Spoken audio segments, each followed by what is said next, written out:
So as you can see, this Doge went and got himself smacked up pretty good. She's pretty broken. So with this one, our good friends over at Fraser River Paint and Body have given us this job, and what we're doing is we're going to be removing this wrecker body right here. So we're going to pull this wrecker body off, and then they're either going to replace the frame or replace the truck, or one way or the other, and then we're going to put the wrecker back on later down the road. Welcome to part one of removing and replacing this self-loading wrecker on this 2017 Dodge. Quick little tip for all you guys working on wrecked cars and stuff out there. This truck came into my shop with batteries still connected, ignition power, and somehow with that giant front end collision the airbag never went off. So in effect, with this kind of situation, when you have an impact like this on the front end of a vehicle, it's supposed to set off the airbag. Now, if it doesn't, like in this situation, it's literally like a dead man switch. It's literally a time bomb. Like, it could go off at any time. You could walk by and just kick the bumper and set off the airbag.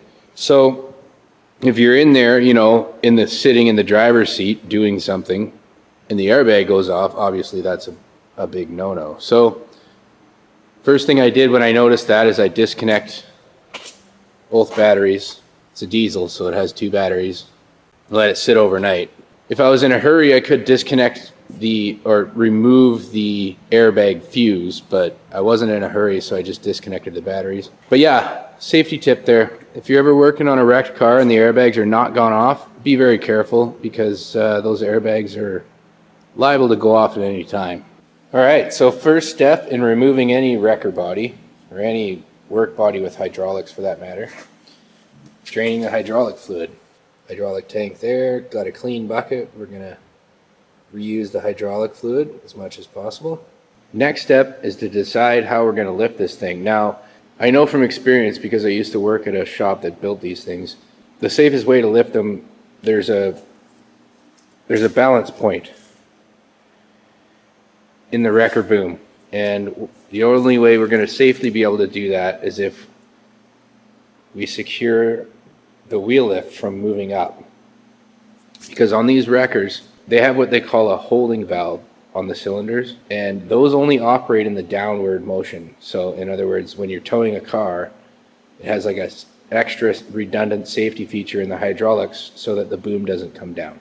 But it only works in the downward position. It doesn't work in the upward position. In other words, if I lift on this boom, there's a chance that those cylinders could bypass in the valve body and slowly creep upwards, and we don't want that.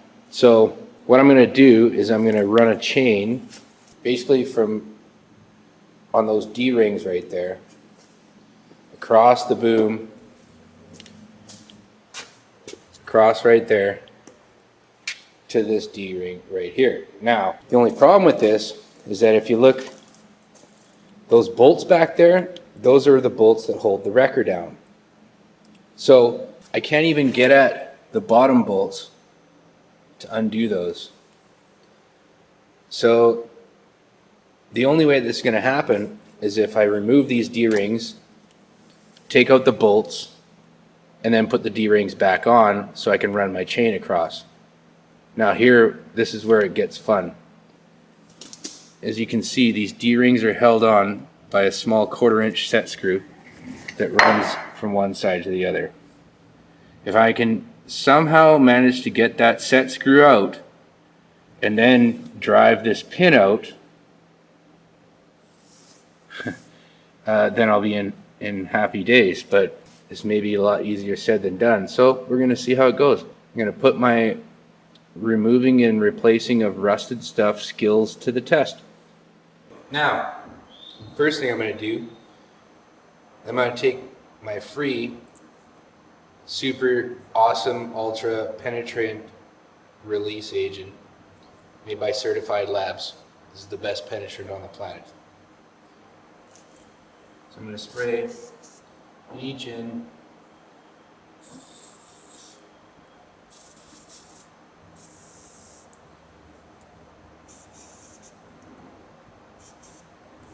before I do anything with my gun, I'm going to take my air hammer, see if I can loosen up this bolt with some vibration.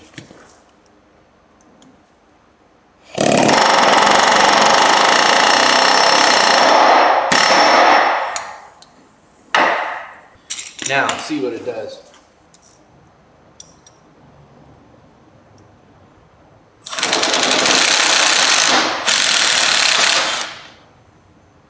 Oh, look at that, it even turns. Nice. Got lucky.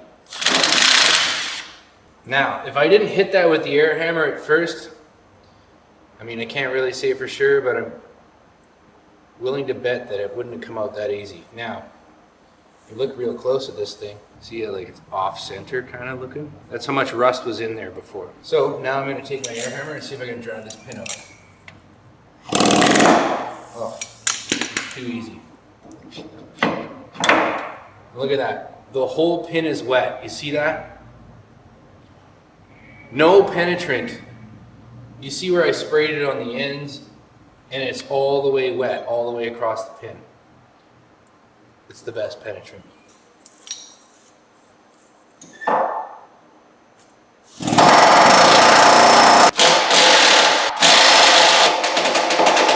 Well, that one's being pretty stubborn. This is what we wanted. So I got the nut off the bottom. That bolt don't want to come out of there. I give her some love on the air hammer on the bottom and on the top. Still nothing. So the next thing I'm going to do, I'm going to just give her a little bit of love around the edge of the bolt. Just put some vibration through the cast around this. Give it a little love.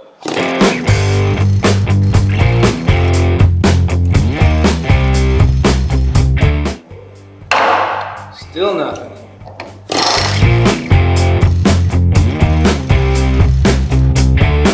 Well, you know, we got lucky on the first side. This side's gonna take a little bit more persuasion. I'm gonna go get old trusty.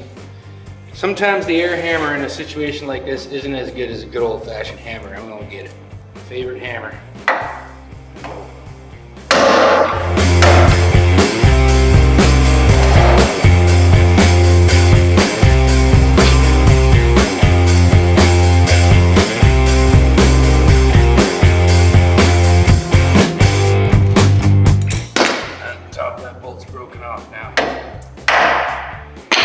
Well, that's not the worst thing in the world, because now at least we can drill it.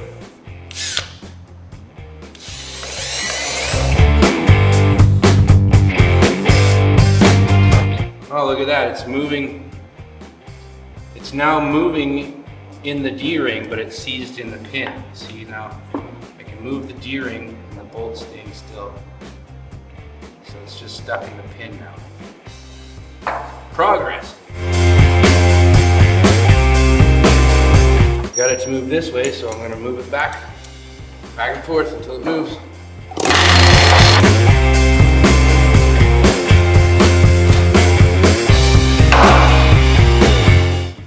There it is.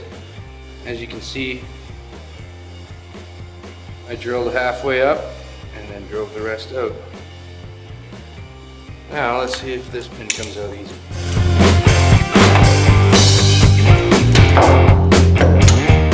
Easy. All right, record body is off. Sorry about the skipping of steps, but we've been really busy this morning trying to get this done. We're getting backed up with work. So anyways, record's off. The chain is on there holding the boom. We got it balanced and lifted off. We just finished pulling the frame mounts off the truck.